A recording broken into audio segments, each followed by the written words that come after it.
La Camorra a gagné. La pieuvre a pris Naples dans ses tentacules, l'a asphyxié, corrompu, gangréné.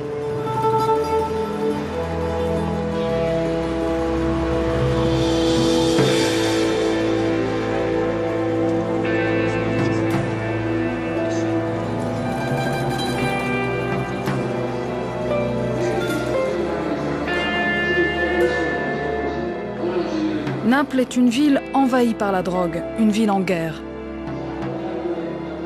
2700 meurtres en 20 ans, 2 morts par semaine.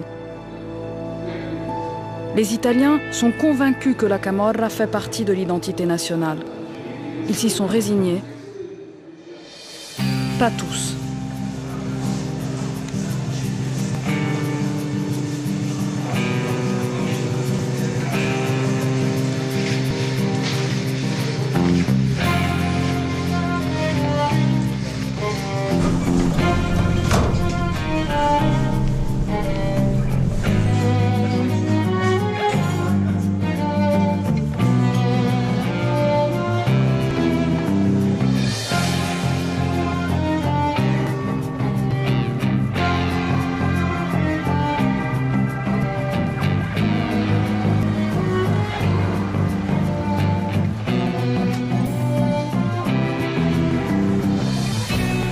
En Italie, tout le monde connaît les chefs mafieux, leurs noms, leurs faits d'armes. Mais peu connaissent ceux qui, dans l'ombre, ne se résignent jamais.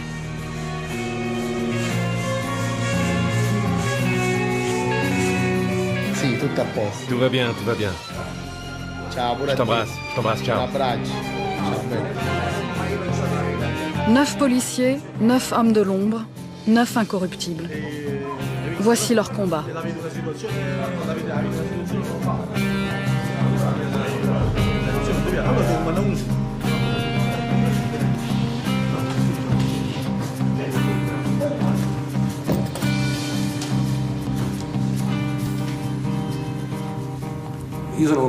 Je suis convaincu qu'on peut vaincre la Camorra. Et je pense qu'on est sur le bon chemin.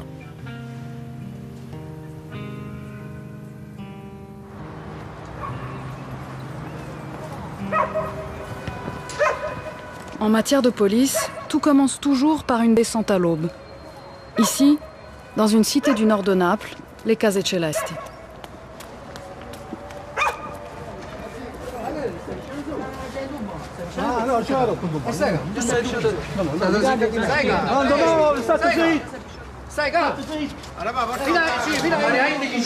Calme-toi, calme-toi.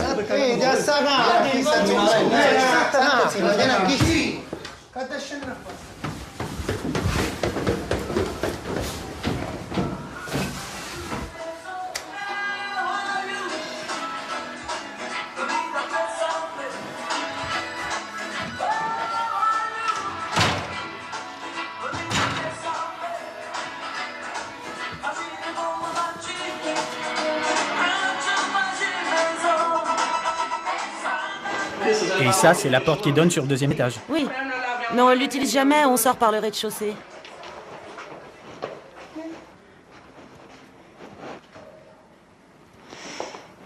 Et il faisait quoi exactement, votre père? Des petits boulots. Je sais pas exactement. Et vous faites quoi dans la vie? Maman nettoie les immeubles. Moi, je me débrouille. Donc votre mère est femme de ménage. Oui. Félicitations, belle maison.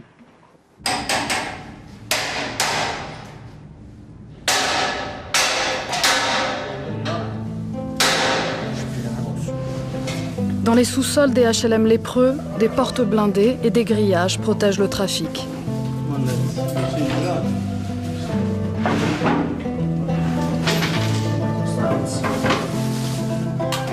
Et voilà, avec ça, ils font leurs calculs.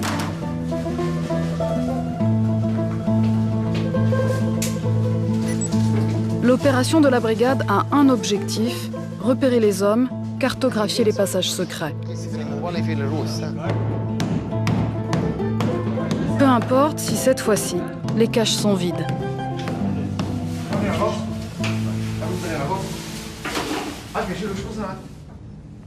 Là, on venait juste de commencer l'opération. Regarde, Lui, c'est la sentinelle. Et là, juste derrière, il y a le guichet où ils vendent la drogue. Ciro, le chien de chasse, et Pasquale, le passe-muraille. Un binôme inséparable qui travaille en immersion dans les quartiers nord. Face à eux, la Camorra et son armée.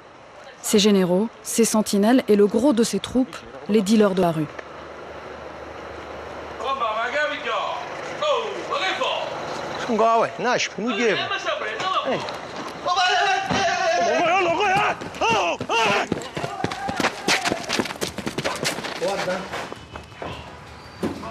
T'as vu? Regarde comme il s'enfuit, lui. Là, il vient juste de lui filer la drogue. C'est vrai qu'on le voit bien, là. On le voit vraiment bien. Pour identifier les hommes du clan, la brigade a demandé l'avis d'un collègue spécialiste des Case Celesti.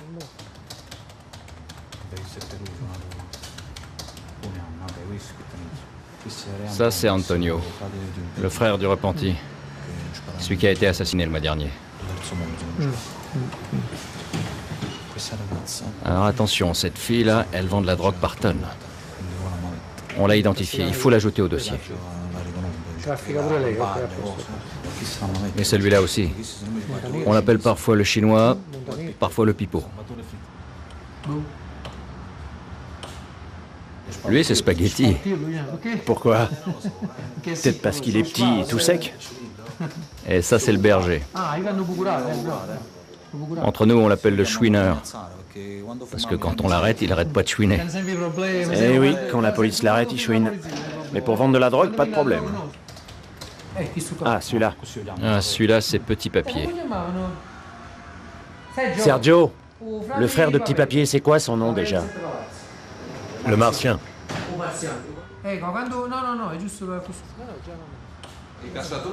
Un dealer, il est comme un prédateur isolé. Il est seul pour chasser sa proie. Il doit rester concentré. Nous, on est comme les loups, les lions, on chasse en groupe. Et on peut compter sur les copains. Alors que le léopard, il est tout seul. S'il chasse pas, il mange pas. Le défilé des suspects est terminé. Une fois identifiés, Sergio choisit ceux qu'il va mettre sous surveillance. En 2005, la brigade a fait tomber le grand boss des quartiers nord, Paolo Di Lauro. Jusqu'alors, l'homme avait réussi à rester inconnu des fichiers de police. Des années de traque ont soudé les hommes de la brigade et construit leur légende. En 2009, ils poursuivent Raffaele Amato, le rival de Di Lauro, jusqu'en Espagne. Il a eu peur, je l'ai vu. Il tentait de se protéger. Il faisait comme ça avec les mains en pensant que c'était un piège, un attentat. Pour lui, c'était impossible que 3 personnes seules puissent arrêter une voiture avec à bord des personnages d'un tel calibre. Il pensait surtout être en lieu sûr. Il m'a dit « Mais qu'est-ce qui se passe ?» Et je lui ai répondu « Vous êtes en état d'arrestation par la police italienne. » Il m'a dit « Mais pourquoi, vous êtes italien ?» Je lui ai répondu « Oui, brigade des stupes de Naples. »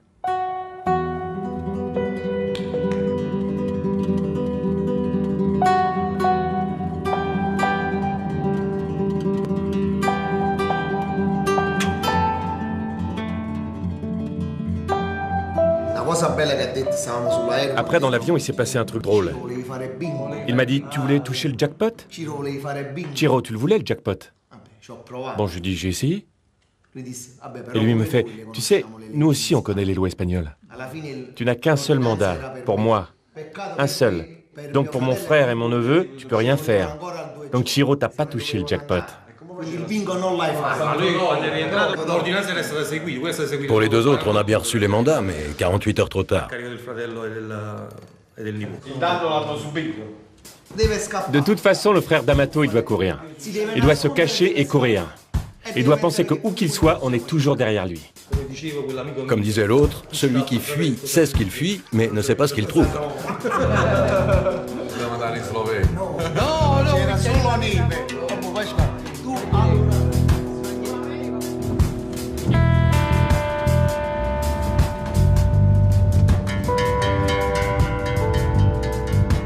Scampia, au nord de Naples. Construit il y a 30 ans, le quartier devait symboliser le renouveau de la ville. Aujourd'hui, il compte la plus forte concentration de dealers au mètre carré en Europe.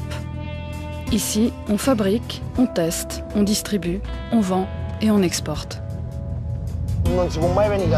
Tu peux pas venir à Scampia en te disant que tu vas juste faire un tour, comme ça, pour voir. Parce que ça peut exploser n'importe quand. À droite, là, on les a arrêtés. Ils vendent plus. C'est vrai qu'on a fait du beau boulot, hein. Super. Surtout avec la caméra cachée. Ici, par contre, ça continue. Regarde-moi ces dealers. T'as vu ça? Oui. Et tous ces toxicos. Regarde-les. Des vrais zombies.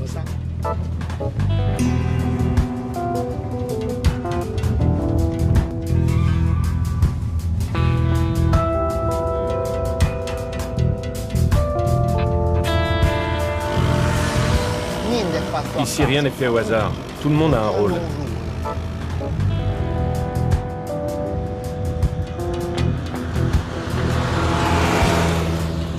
T'as vu la sentinelle? Voilà le gamin, il revient prévenir son boss. Les camoristes demandent aux petits de jouer à un endroit précis, pour les prévenir quand la police arrive. Ils passent des accords avec les mômes en leur payant l'essence de leur mobilette. Et eux n'ont plus qu'à rouler, à se balader dans le quartier.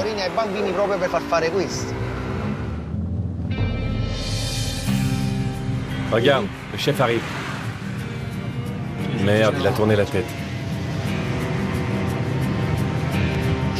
Tu as beau travailler depuis 8-10 ans à Scampia, ça ne change rien. Il y a toujours une tension. Nous, on ne doit jamais oublier qu'on travaille dans un endroit où la criminalité est supérieure à tout autre endroit de Naples.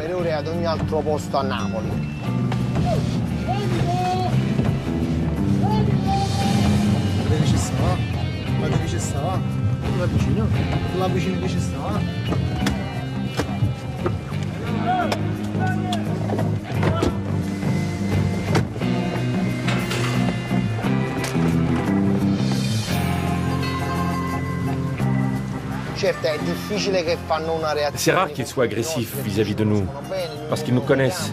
Ils savent qu'on travaille sans violence. Bien sûr, ils essaient de fuir.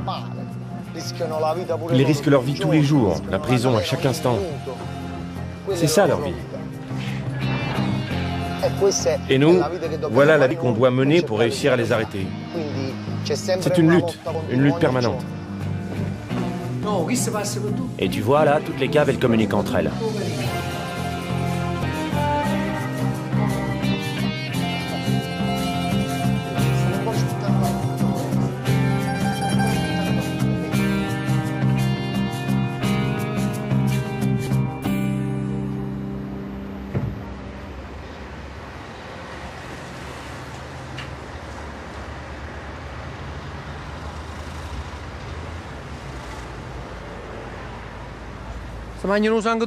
Ces mecs, ils leur sucent le sang aux toxicos.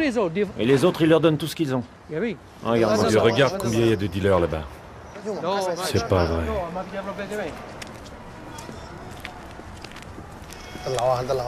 C'est une véritable armée, qu'est-ce que tu veux qu'on fasse? Scampia est un laboratoire pour cobayes volontaires. Ils accourent par centaines de toute l'Italie pour essayer de nouvelles drogues, plus fortes, plus dures, parfois mortelles, à quelques mètres à peine de ceux qui les tuent. Rappelez-vous ça. On ira tous en enfer.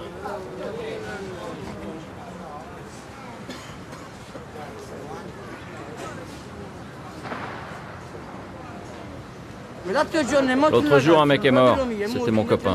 Il avait 35 ans. Ici, il en meurt un par jour. Nous, on est des milliers, vous savez. On est vraiment des milliers. Pourquoi personne ne tient compte de nous? Mais t'as essayé d'arrêter? Bien sûr, j'ai essayé. Quand ça? Plusieurs fois. Allez, ciao.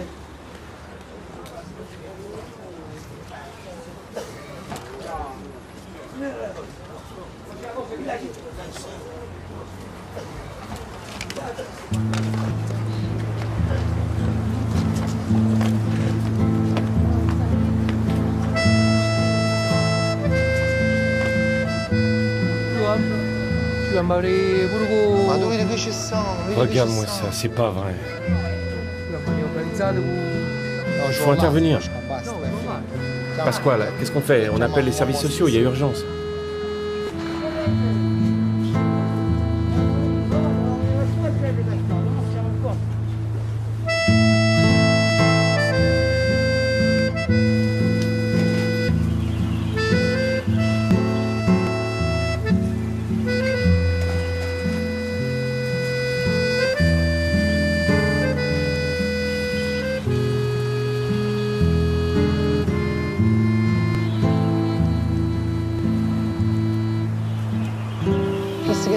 Regarde ce mec, il monte et il descend, voilà son boulot.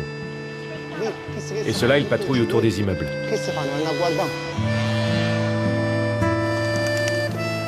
Les Vele, 3 HLM sinistres dans un quartier à la dérive. En 2005, pendant la Grande Guerre des clans, Sergio et ses hommes ramassaient chaque jour, au pied de ces immeubles, des corps criblés de balles. Les derniers habitants vivent chez eux, terrés, et les gosses du quartier marchent sur des seringues.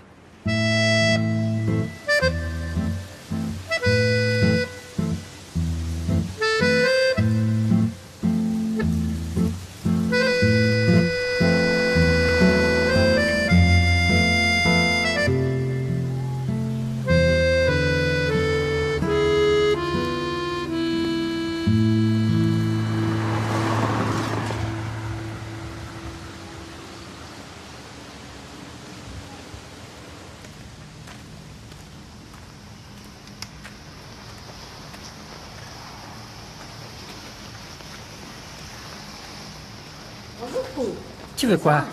T'es qui? Tu viens d'où? Ils font quoi dans ce sous-sol? Là, en bas? Oui. Là-bas? Bah, Où est-ce qu'ils vendent? Dans la voile rouge ou dans la voile jaune? les mecs? Oui. Je sais pas. Allez, dis-moi. Je sais pas. Fais gaffe, fais gaffe. Mais quoi, t'as peur? Moi? Non. Ah bon, t'as pas peur? C'est toi qui devrais avoir peur de venir ici. Mais tu sais que tu dois pas rester là, au milieu. Au milieu de quoi? Les mecs qui vendent la drogue, là. Quand ils arrivent, toi, tu te tires. Reste jamais avec eux. C'est dangereux, fais gaffe. Mais non, moi je suis chez moi ici. Ils te donnent quelque chose en échange? Non, rien. Et tu pourrais pas aller casser les couilles à quelqu'un d'autre? Eh, dis-moi, ils te donnent quelque chose? Non. Tout ce que j'ai, je le mérite. Et je fais des choses parce que je suis né ici. Ouais, je sais. Et toi, tu les vois dealer depuis ton balcon, c'est ça?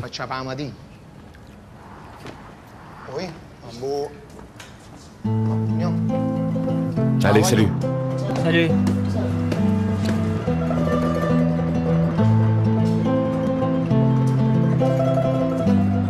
Être policier à Naples, c'est parcourir chaque jour des zones de non-droit.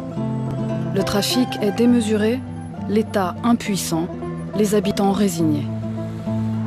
Ici, les policiers sont le dernier rempart de la démocratie.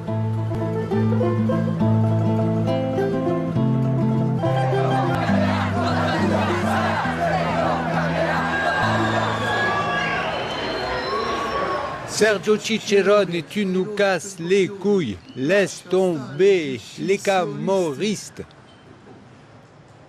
Pas vrai? Eh ben oui, pas possible de faire le mafieux. On se fait tout de suite arrêter. Pas moyen de faire un peu de trafic de drogue sans que Sergio te mette sur écoute. Tu vas en Angleterre et t'es pris en filature. Tu vas en Espagne, ne parlons pas d'Espagne, c'est devenu tabou pour le clan des scissionnistes. Et tout ça à cause de Sergio Cicerone. Mais il est comment ce Cicerone? Grand, costaud? Ben non, c'est un être humain normal. Eh basta, il nous fatigue ce Sergio Cicerone.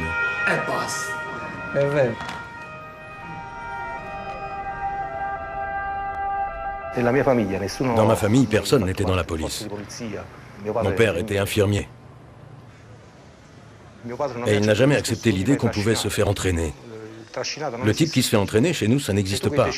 C'est toi, et toi seul, qui décides de ta vie. Bien sûr, il y a toujours eu cette proximité du trafic. Se tenir éloigné d'eux et de la drogue, voilà la première chose que tu dois apprendre. Pour pouvoir survivre, pour pouvoir faire un choix, parce que la vie est faite de choix.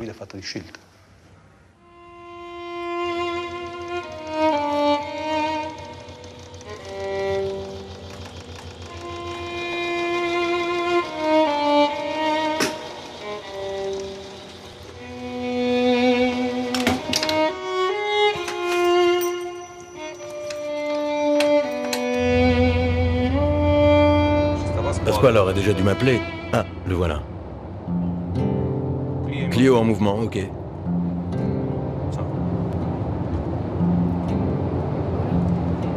On suit une voiture qui vient de partir. Celle d'un transporteur qui doit aller chercher la drogue. Ça fait plusieurs mois qu'on le suit et on a recueilli des informations qui nous disent que la cargaison devrait se faire ce matin.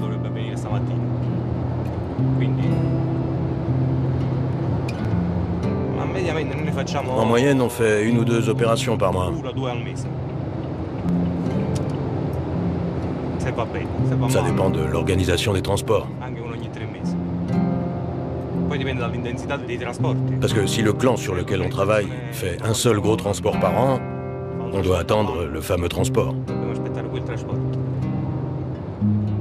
Enfin, comme on travaille sur plusieurs clans à la fois, notre moyenne, c'est 1 ou 2 opérations par mois.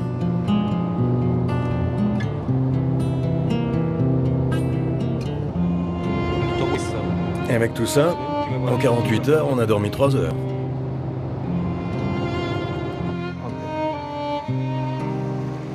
C'est ça notre travail. Nous, on attend. C'est eux de jouer maintenant. Ils doivent partir, charger, revenir. Et nous, on fait les méchants. On les attend. 3 voitures de la brigade traquent le transporteur. Depuis le bureau, Emilio, le vétéran, guette la moindre réaction du clan. Non, Sergio, nous ici rien de neuf. Celui qui est sur le terrain connaît bien son métier, il connaît les mouvements des dealers. Mais un imprévu peut toujours se produire et ruiner des mois d'enquête. Et dans ce cas, les écoutes téléphoniques sont vitales pour la réussite de l'opération.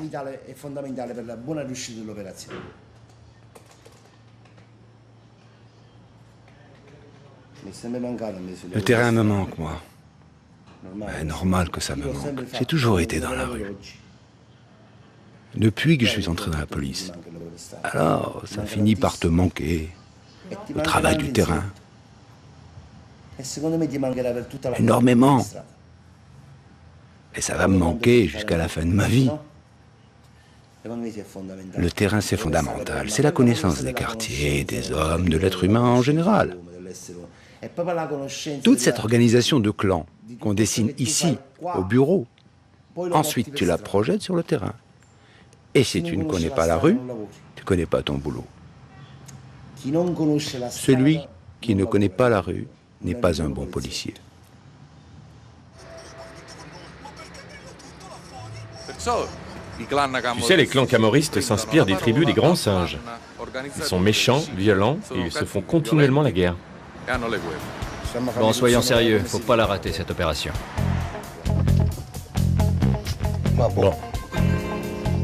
Bon, on attend.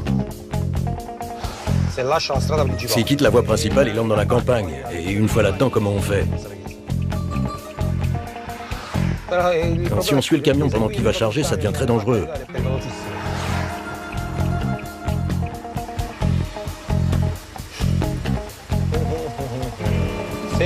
Ça paraît facile comme ça.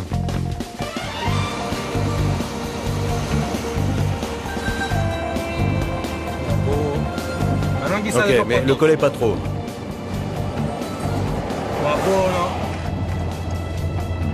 À quel kilomètre tu es? Comment? À quel kilomètre? 661. On a repris en filature le camion chargé de drogue. Je sais qu'il y a une voiture qui l'escorte avec à son bord les vrais organisateurs du trafic. Cette voiture-là, on va la laisser filer. On l'aura plus tard.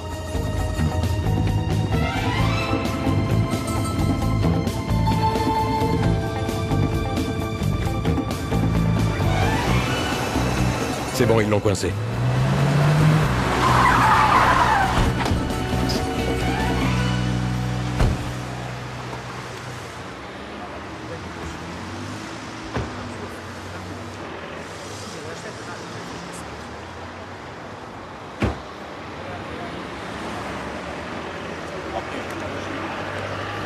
C'est bon. La drogue est planquée dans du terreau congelé. Félicitations. Plus de 350 kilos de hashish en une seule prise. Les trafiquants viennent de perdre 1 800 000 euros. Eh, les mecs ont défait les paquetaires dans le camion.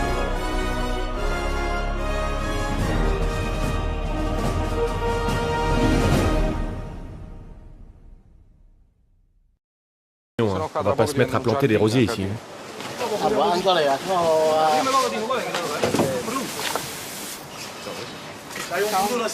Et après, on dit qu'à Naples, il y a des ordures partout. Hé Mario, t'as un avenir dans le balayage. Tu vois ça? Ça sert à identifier le producteur. C'est son tampon, sa marque de fabrique.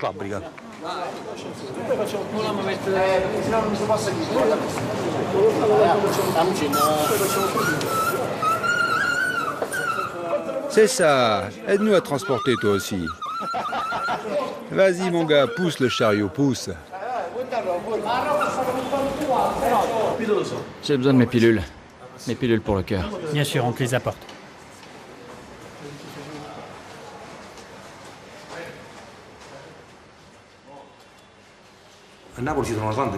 À Naples, il y a beaucoup de personnes en difficulté. Et pour la Camorra, les recruter, c'est pas compliqué. Une fois, on a arrêté une femme qui faisait le ménage dans des bureaux. Avec son salaire, elle n'arrivait pas à nourrir sa fille. Le clan lui a proposé de stocker de la drogue chez elle pour 500 € par semaine. Cette somme, elle ne la gagnait même pas en un mois. Alors, elle a accepté. Malheureusement pour elle, c'était le mauvais moment parce qu'on enquêtait et on a tout découvert tout de suite. C'est l'arrestation la plus triste de ma carrière. Parce que j'ai dû mettre en prison quelqu'un qui n'avait pas assez de pain pour sa gamine. Alors que ceux qui l'employaient roulaient en Ferrari. Ils exploitaient la misère de cette femme.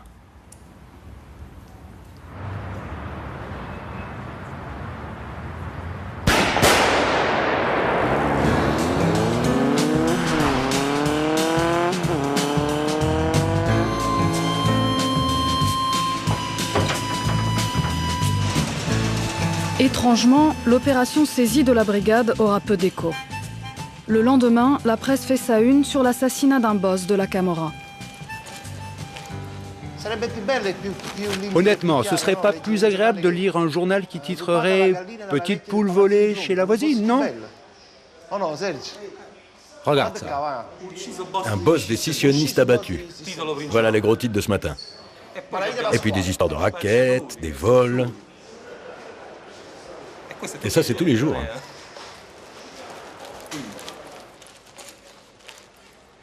Et nos 300-400 kilos de hashish d'hier, on les retrouve où? Un petit canard local. Et en page 3... Eh oui, et en page 3.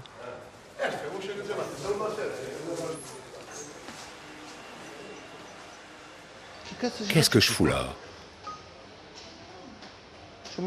J'ai ma fille et mon petit-fils aux États-Unis. Je veux qu'on parte. Avec toute la famille. Là où vit ma fille, c'est magnifique. C'est tranquille. Le paradis sur Terre. C'est dans la banlieue d'Atlanta, à Jonesboro. Un comté. Tout est vert, plein d'arbres. Voilà ce qui me plaît. Ici, c'est la jungle. Tout est trop moche.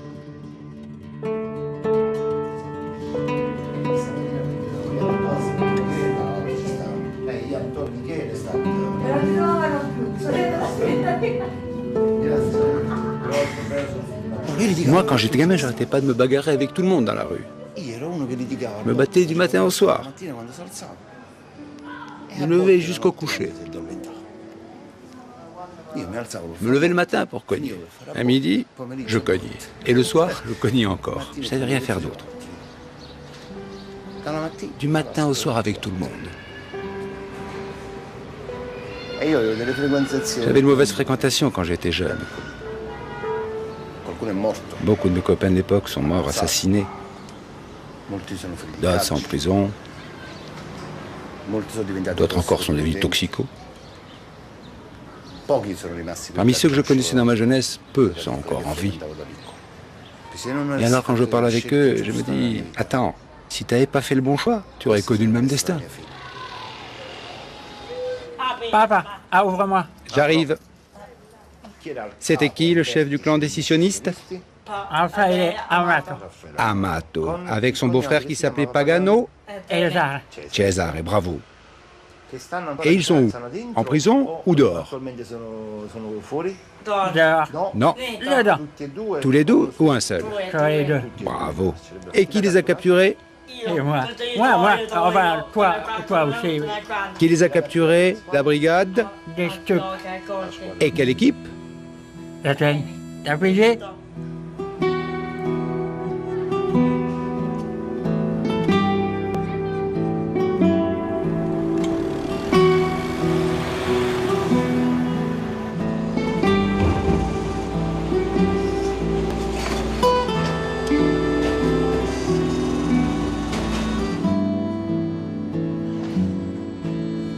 La drogue saisie par la brigade était un premier pas. Il faut maintenant démanteler la pyramide de l'organisation. En commençant par la base, les vendeurs au détail, dans leur quartier, dans leurs rues, à leurs portes.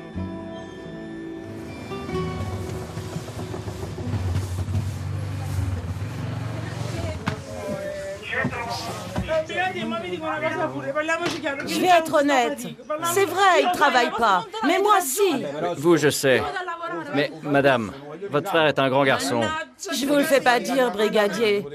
Il pourrait travailler. Mais évidemment, la drogue, c'est de l'argent facile.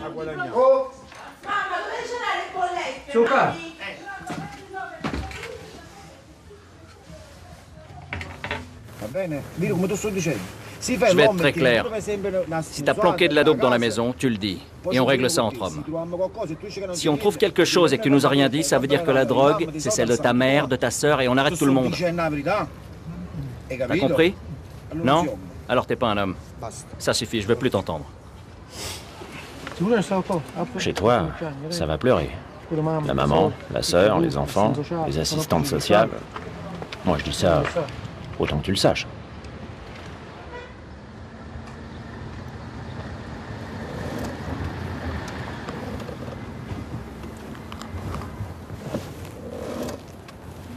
Pasquale, attends un instant.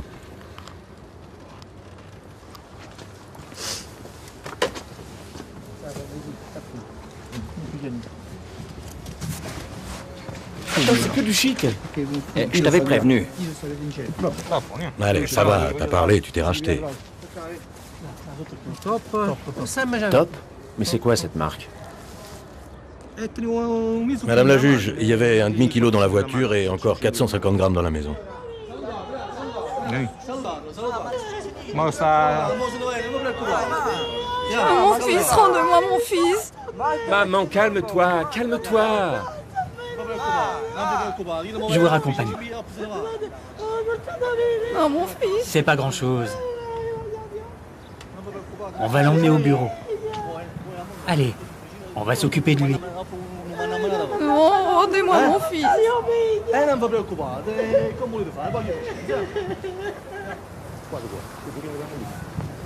Et voilà, les fils font les cons, et c'est les mères qui trinquent.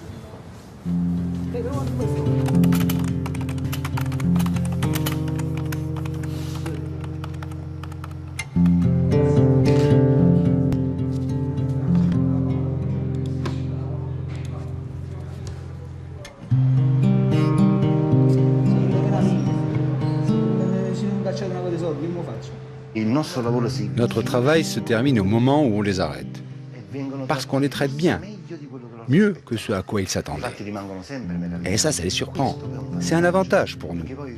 Parce que les camorristes ont toujours la haine du policier. Et là, au contraire, quand on les revoit au tribunal ou dans la rue après, ils nous disent qu'ils n'ont pas de rancœur envers nous.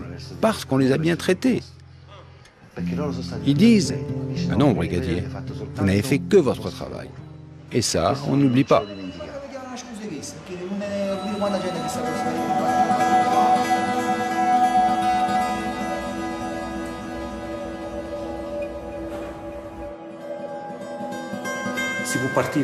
L'enquête peut partir du bas, du haut, d'un intermédiaire, mais fondamentalement, la méthode d'une enquête sur la drogue est toujours la même.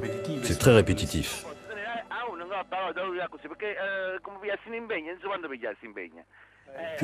Plus tu places de gens sur écoute, plus tu identifies de personnes impliquées dans le trafic. Les écoutes téléphoniques sont comme un virus qui se répand.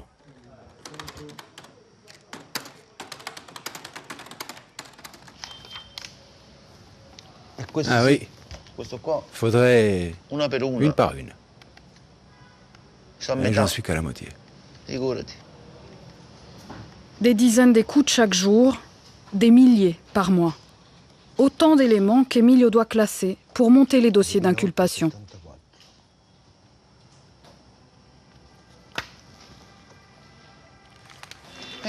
Ça, c'est la phase finale d'enquête, la phase la plus importante. Cette phase-là, c'est la plus méchante. Parce que quand tu écris le dossier, tu vois, concrètement, qui va se faire coincer? Combien d'entre eux vont aller en prison?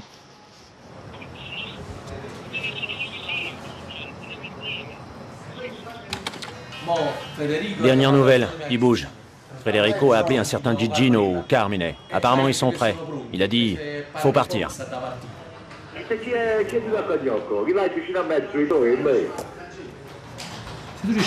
Si tu réussis à identifier ce type-là, on a tout résolu pour les 2 prochaines années.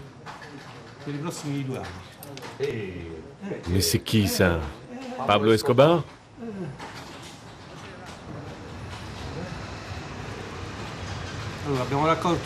On a des informations qui nous font comprendre qu'il existe dans le réseau un personnage important capable de livrer de la drogue par tonnes. Mais on doit encore l'identifier, parce que les gens qu'on surveille parlent de lui, mais sans jamais citer son nom.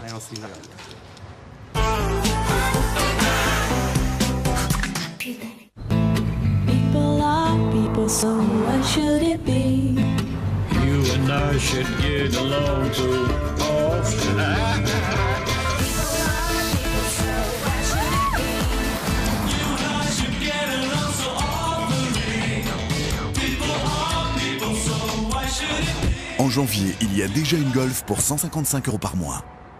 Profitez aussi de nos conditions salon sur toute la gamme jusqu'au 31 janvier chez votre concessionnaire. Volkswagen, la valeur sûre. Le mal de gorge est généralement causé par une infection virale. Voici à quoi ressemble l'infection dans votre gorge. C'est pourquoi Orofer lidocaïne contient un agent antiviral et un anesthésique local. Orofer lidocaïne non seulement soulage rapidement la douleur, mais combat également l'infection. Orofer lidocaïne, une perle pour la gorge. Les triplés, c'est que du bonheur. Et 3 fois plus de boulot. Oui, surtout la lessive. Mais avec Ariel Liquide, tout est impeccable dès le premier lavage. Chloé. Hein, Chloé? Allez, Chloé, c'est Théo. Théo. Ah oui, c'est Théo. Ah bah oui, c'est Théo. C'est Théo. Ça, c'est notre Ariel. Et le vôtre? Chaque tasse de café peut laisser des taches sur vos dents. Le nouveau Freedom White contient des micro-cristaux et aide à enlever les taches. Freedom White pour des dents propres et blanches après chaque café. Un repas, un café, un Freedom.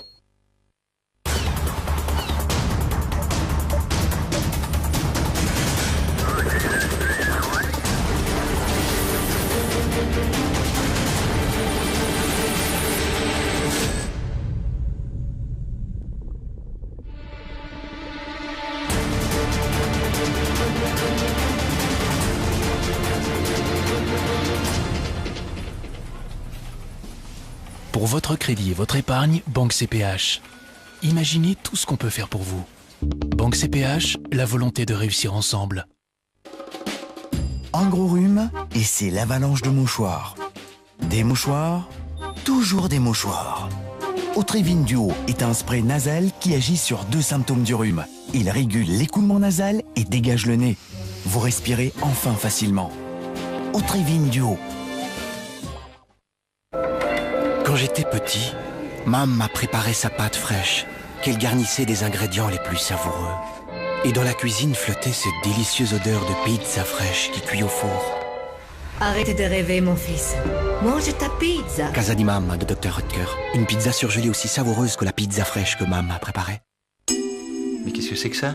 Ah, ça c'est une girafe. Oui, ça je vois bien que c'est une girafe. Mais qu'est-ce qu'elle fait là? Eh ben, j'aimerais bien la mettre dans un meuble sur mesure. Comme ça, ce sera super joli dans le salon. Ah oui, super joli. Super trop grand, donc super trop cher. Oh, mais non, chez Culox, tu peux avoir des meubles sur mesure à des prix presque standards. Mais oui, bien sûr, mais c'est bien connu. Le standard est au prix du sur mesure. C'est comme mon costume, il m'a coûté le double. Et alors, c'est qui voit double? Et alors, c'est Kiki. Oui, ça va. Hein? Découvrez tout l'univers de Culox sur culox.be.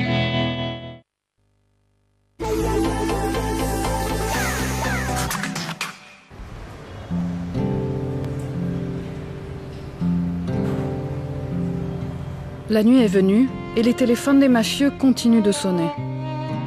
À l'autre bout du fil, Sergio et ses hommes notent et analysent tout. Les noms, les lieux, les rendez-vous. Et quand un trafiquant essaye d'expliquer à son dealer comment couper la drogue, il doit parfois utiliser tous les codes du langage de la Camorra.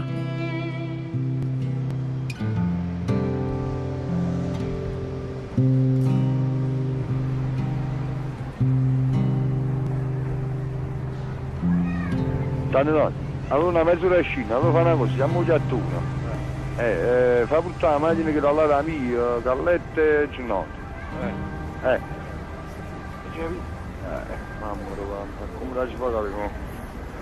Allora, lì là, se non mi sbaglio, teniamo 300.000 lire. Poi piglia, 100.000 lire, 500.000 lire e 500 mesi, e fanno un frullato. Se fa un frullato. Come se ci fa un frullato? E quando diventa? Dipende da quello che ottieni tu, là, io sono saggio.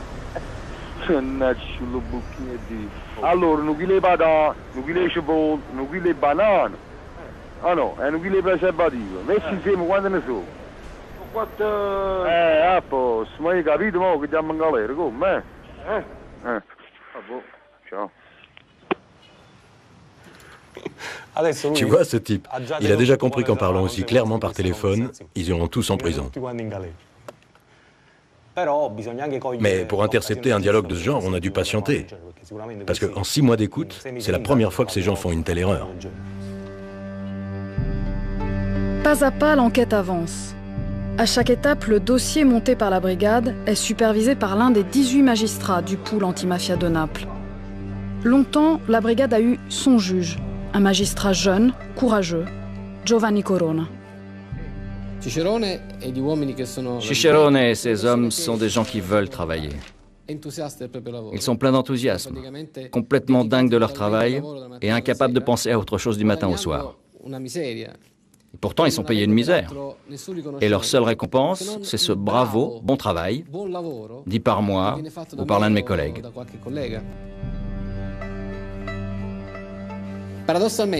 Et paradoxalement, toutes ces enquêtes réussies leur ont donné encore plus de travail, sur d'autres clans et d'autres encore, dans une chaîne sans fin. Ce qui fait que parfois je me demande comment ils font.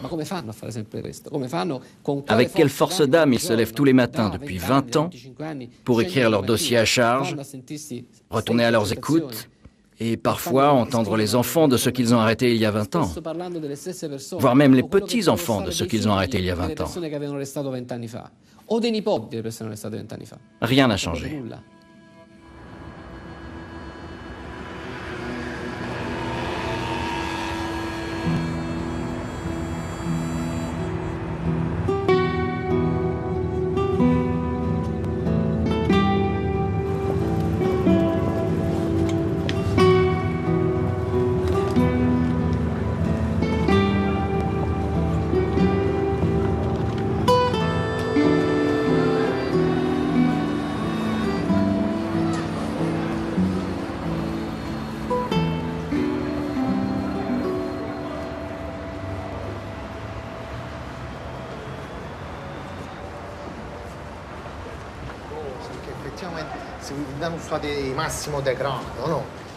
Et t'es marié, t'as des gamins?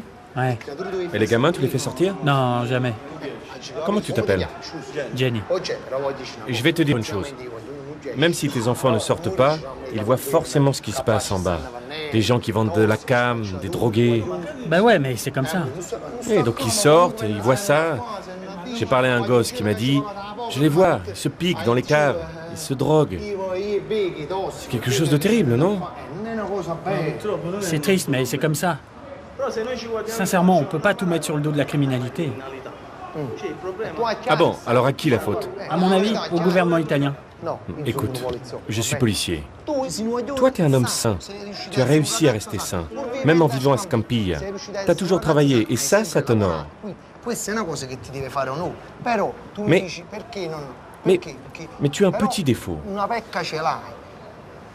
Parce que si je te dis, Jenny, si tu vois quelque chose, je te laisse mon numéro, tu m'appelles. Tu le ferais? La vérité? Non. Mais pourquoi non? Ça reste entre toi et moi. J'ai aucun intérêt à ce que ça se sache. Ouais, toi, t'as confiance en moi, d'accord. Mais moi, je sais pas si je peux te faire confiance. Tu comprends? Mais tu dois vaincre cette peur.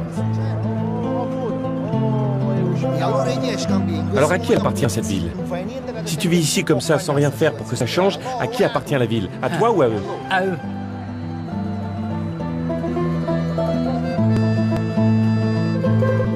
Jenny a dit non, mais Ciro n'abandonne pas.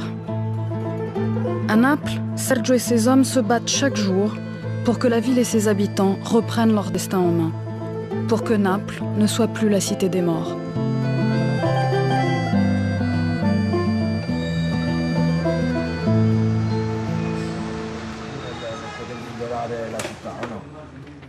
Si cette ville me saoule.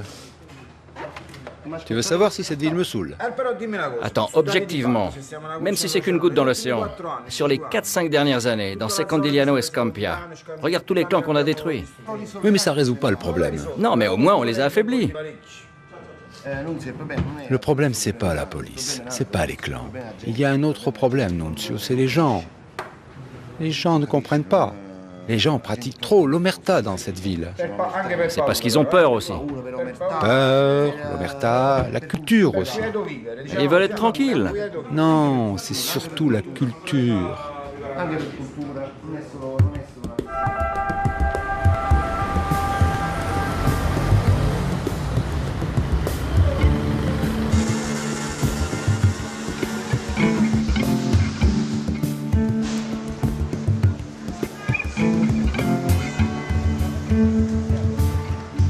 Ont passé. 8 mois pendant lesquels la drogue, les clans ont continué à tuer. Pour la brigade, il est temps de passer à l'assaut final.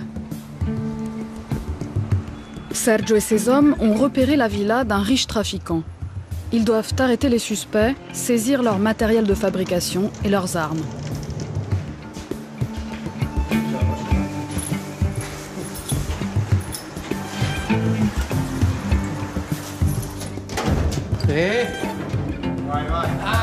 Ah, Nicolas, tu voulais faire le malin.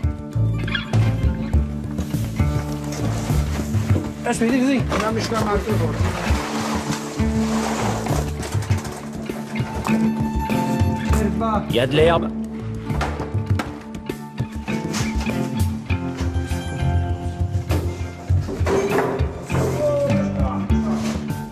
L'essentiel, c'est de relever les empreintes, les mecs. C'était le fleuriste. Apparemment, les fleurs, ça lui suffisait pas. Moi, j'y retournerais bien.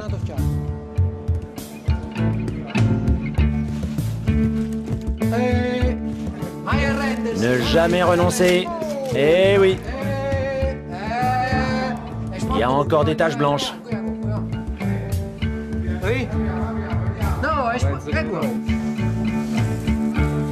Il y a tous les moules avec les marques du clan. On a tout. Il n'y a plus qu'à trouver toutes les empreintes des suspects et on est bon. Tu sais la bonne nouvelle? On a trouvé les moules, t'as compris? Il nous manque plus que la presse qu'ils utilisent pour imprimer la marque sur la drogue.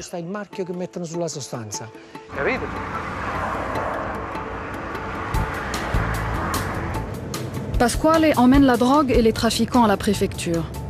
Sergio et Emilio foncent vers la villa du chef du réseau, arrêté entre-temps.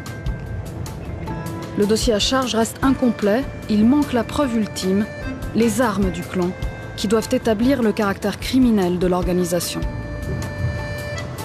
La tension s'installe. Bonjour, vous êtes la femme de Monsieur Rico? Bien. Madame, vous devez venir tout de suite à Pontericcio. Oui, dans votre villa. Madame, il faut vous faire accompagner. C'est pour une perquisition et vous devez être là. Une équipe de pompiers est mobilisée. Allez, dégage de là, toi. Sergio veut explorer le sol de la villa et il y a 250 mètres carrés de carrelage à briser. Qu'est-ce que vous voulez que je fasse, moi? Je suis au courant de rien. Essayez juste de pas mettre trop de bordel. Bah, si on trouve rien, va falloir tout casser. Faites ce que vous avez à faire.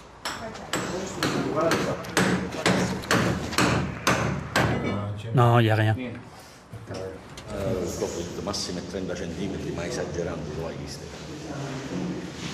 Bah, il y a trop de surface à casser. Hein.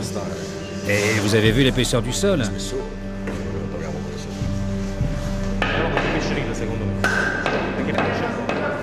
Les heures passent et les armes restent introuvables. Sans ces preuves, des mois d'enquête risquent d'être balayés. La Camorra pourrait gagner la bataille. Nous devons prouver que ces gens forment un groupe, qu'ils disposent de moyens et de lieux où ils stockent la drogue. Il faut montrer aussi qu'ils sont structurés pour gérer le trafic de drogue, qu'ils sont même capables de verser un salaire aux membres que nous avons arrêtés.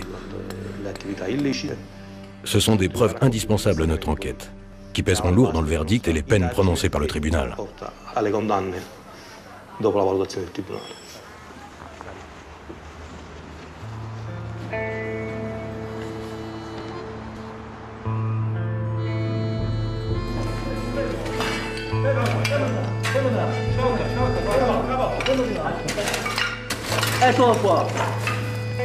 Regarde.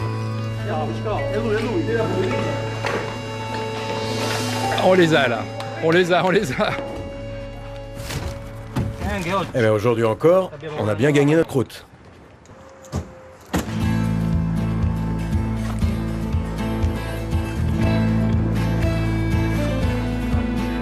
Trois trafiquants d'un clan puissant ont été arrêtés.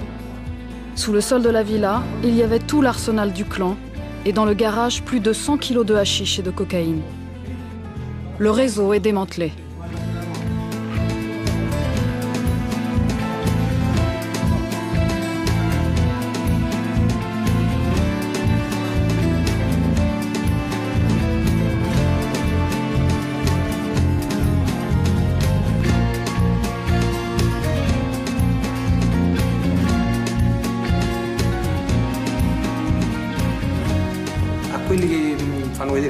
À ceux qui montrent Naples comme une ville en guerre, comme le quartier général de la Camorra, je dis qu'ils montrent bien sûr une facette de Naples. Mais seulement une facette. On ne peut pas réduire la ville de Naples à ça.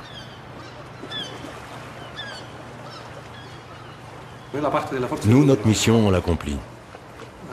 Maintenant, c'est aux autres d'intervenir. Au gouvernement, à la société civile, aux gens. La part saine, non corrompue de cette ville. Parce que la politique, c'est nous.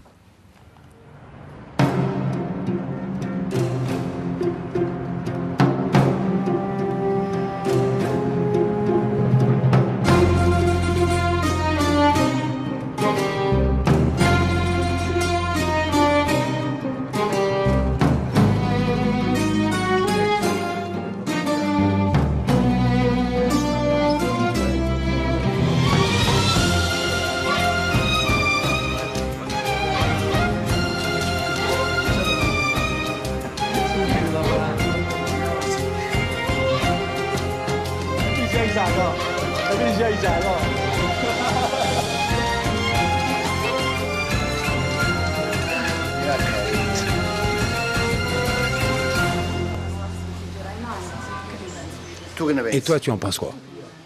Moi, je pense que ça finira jamais.